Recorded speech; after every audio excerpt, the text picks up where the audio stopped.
Hey, Bleedbigblue, Tim from the podcast. Just wanted to come talk to you guys. First of all, I want to say Merry Christmas to all of you out there, to all you Bleedbigblue fans and your families. I hope you're all doing well. I know your Christmas Eve didn't start off, the way we like it.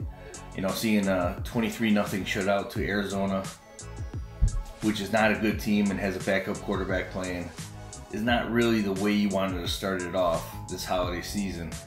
But hey, it is what it is. We only got 1 week left.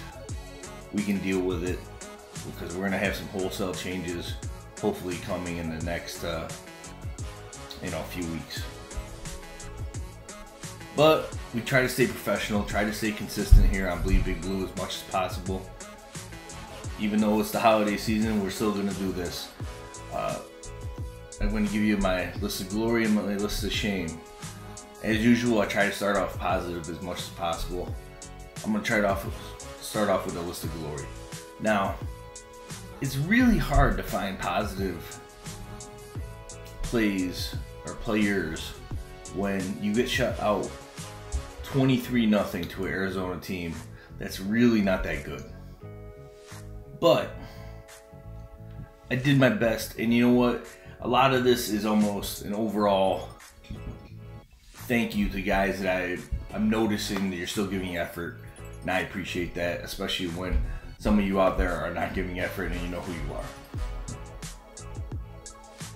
Number one, I'm going to give it to Damon Harrison. Snacks, if you will. Snacks, you made it to the list of glory.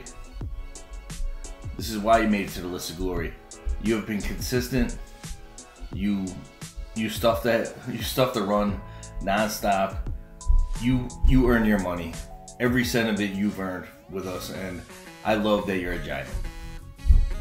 And not only did you have a pretty good game yesterday, but the biggest thing is you've given that effort day in, day out, all season long, and really for the 2 years you've been with us, and you're a leader on that defense.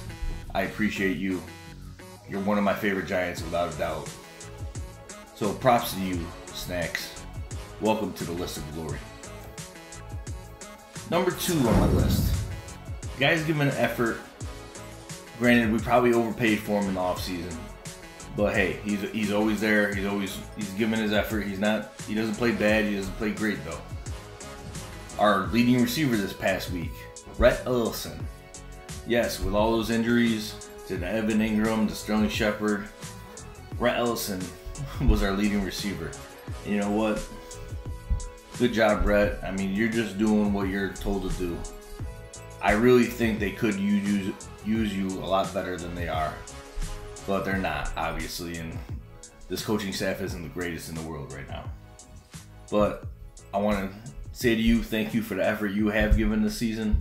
And you had a pretty good game yesterday when you got thrown into it. I know you're not supposed to be really the receiving tight end. You're almost supposed to be our blocking tight end / fullback. But hey, you know what? Good job either way. So props to you, Rhett Ellison, for making the list of glory. Number 3 on my list of glory, and again, I'm going to preface this by saying it was definitely hard to figure out where I wanted to go with this, but I want to say a big thank you to the effort this player has given all season long, and the heart that he shows and he continues to show even in this lost season. Number 3 is Landon Collins. Yes, I know he didn't even play a full game and he ended up breaking his forearm. But I want to say thank you, Landon Collins, because you showed me how much you care. Not only, just about football, just about this team, about playing football. You broke down crying when you found out you got your forearm broken. It's not a career-threatening injury, but it ends your season. And you continued to want to play when a lot of players would have just shut it down, especially with the season going the way it is. Honestly, I wish the coaches did shut you down for the season because I would rather you not got hurt. But you want to continue to play. And you know what? No one wants to stop you from doing that. And you're definitely a leader on this team. So thank you, Landon Collins. Props to you. You made the list of glory. Now, on to the list of shame. You know what? Pretty much everybody's on this list of shame for the most part on this team. But I'm going to try to whittle it down, if you will. Number one, the special teams. Shame. You guys are not Shame. good. I don't know what's going on with we're almost getting blocked, punts blocked. We're lucky to get a punt off. We can't make a field goal even when it's 3 yards out. So Rosas, I really don't think you're probably going to be on this team come next year, or you're definitely better step it up in the competition, because there's going to be another kicker coming into camp next year. The fact is, guys, Tom Quinn, you're not a good coach. You haven't shown me anything. It's called adjustments. You guys need to make them. I know you get what you have as far as talent, but you better do something with it, especially when you need to up your resume coming in the offseason. So, shame on you, special teams. You let us down once again, and you made the list of shame. Number 2 on my list,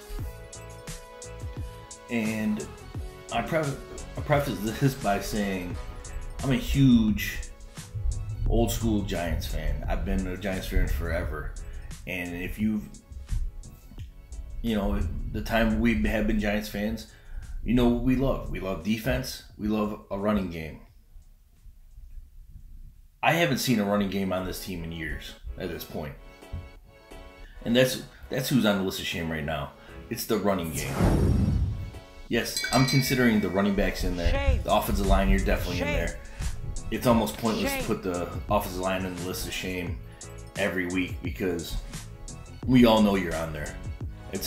It's almost not even worth you even mentioning your names. But the running game needs to be better. You know what? It's hard when Eli is throwing 45 to 55 passes a game, and he has no running game. And now, when teams know what you're going to do, that becomes a problem. And it's easy to play defense when you know I don't have to worry about their running game, and they have no receivers. So you wonder why we didn't even score a point against Arizona. My point is the offensive line needs to step up. Wayne Gallman, you need to step up. Orleans Darkwa, you're alright, but guess what? You're probably off the team next year anyway. I don't expect you back. Paul Perkins, I don't know what the hell happened to you this year, but I hope you get your act together come next year if you're even on this team. But shame on you, Giants running game. This is not the way Giants football is supposed to be played. It's definitely not the way you win championships. You're on the list of shame. Number 3 on my list of shame. Again, who makes this list of shame again is Shame. Steve Spagnuolo Shame. and the rest of the coaching staff. Shame. Because I'm gonna guess Steve is not making all these decisions by himself. Because if he is, then you know what? He deserves to get fired before the season's out anyway.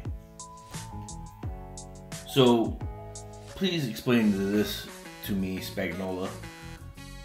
Why is Davis Webb inactive? Why is Avery Moss inactive? Why is Romeo Okwara inactive? And why are we activating Eli Apple and not playing him? And on the top of all that, you're playing Landon Collins when you should be saving him from himself. And now you got the guy who has a broken forearm. He tweaked his ankle last week. when he was playing on a bad ankle anyway. You should have just shut him down and let him, hey, you know what, he's going to hate you for 2 weeks, but whatever. You're not going to be on the coaching staff come next year anyway when he's playing. You should have saved him from himself. Now, the excuse is that you say you're trying to win. You know, obviously you're trying to up your resume. But I don't understand how you're doing that. You know what? Okay, Eli over Davis Webb. I can almost understand that. Other than you're doing Eli a disservice because he's got no one to throw to. You're just hurting that last ends of his career, last years that he has, by you're going to get him hurt nonstop, and it makes no sense to me. And in a blowout when we're getting shut out is a perfect time Davis Webb should have been in and just getting some reps. But Avery Moss and Aquara would help out the rotation, defensive end rotation, and maybe rest Vernon and JPP. And maybe we can all be more productive if they were rested. But that wasn't the case. You deactivate them anyway. But we're playing all these practice squad players and players that were not even on the team a month ago. It makes no sense to me. You're just making a lot of questionable decisions, and honestly, you're hurting your legacy with me as far as what you were to this Giants organization. Now, I appreciate the Super Bowl you bring us, Spags, but I can't wait for you to be off this team, and I want this team to clean house. Now, there is rumors that Louis Riddick got the job. If that's the case, hey, Louis, I'm reaching out to you. Bring a great coaching staff in here, and let's turn this thing around, because I bleed big blue.